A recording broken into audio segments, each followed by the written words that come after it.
Hello little family! Welcome to our vlog! It's 3:40 AM and feeling ko kaagad late na ako ng bangon nito. Today kasi ang moving up ni Lia.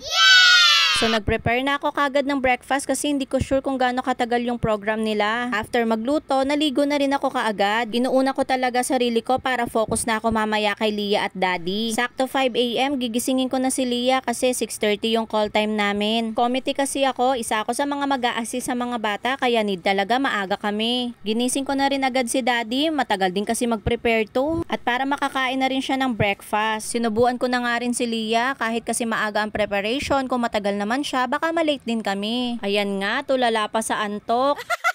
Fast forward, naayusan ko na si Lia, magsusuot na lang siya ng uniform. Pero syempre, ako muna. Maiinip na naman kasi yan pag siyang naunang bihisan. Itong belt na to, kay Lia talaga dapat to, pero hindi niya nagamit nung nag-flower girl siya before. Akalain mo nga ako pa palang magsusuot, nakaganda pa sa damit ko. Ayan, sandals na lang, ready to go na. At dahil special day ng prinsesa, kaya alagang-alaga ng mommy at daddy. Char! Malilate lang pala talaga. Hindi na nga ako agad nakapag-video pagdating namin sa school kasi nasikaso ko na agad yung mga chikiting na hawak ko hanggang mag-start. Ang sarap talaga sa feeling makita yung mag-ama kong rumarampa ng ganito. Napakabilis talaga ng panahon. Dati lang, halos ayaw buhati ni daddy si Lia sa sobrang liit. Ngayon, inaakay na niya sa stage. Nasa may boy side nga pala ako dahil sila yung bantay ko, kaya medyo hirap akong i-video si Lia. Pero pasalamat pa rin ako na nag-committee ako kasi if not, nasa likod lang talaga ang mga parents. Ayan na, Lia's turn na.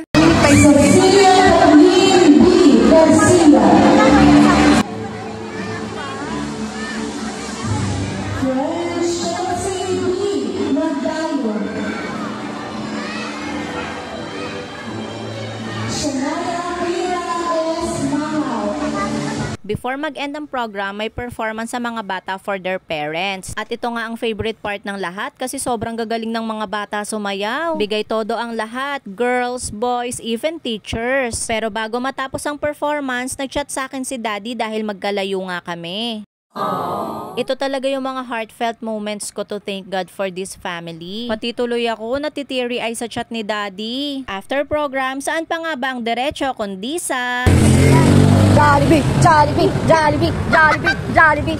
Cause today is bida ang saya. Char! Jollibee, Bakenemen. What?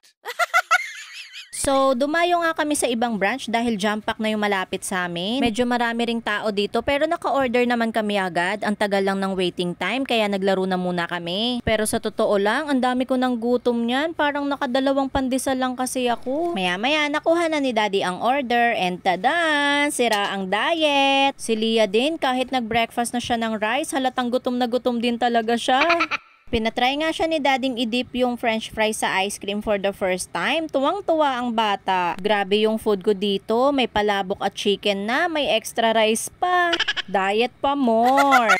Maya-maya nga lang, dumami na ang mga tao. May graduation din ata malapit dito, kaya nagmadali na rin kami para makaupo na yung iba. Pauwi pa lang kami, halos bagsak na si Lia. Hindi niya nga alam kung anong ipapwesto niya. Kaya hanggang dito na lang po muna. Thanks for watching. Don't forget to share our videos. Bye!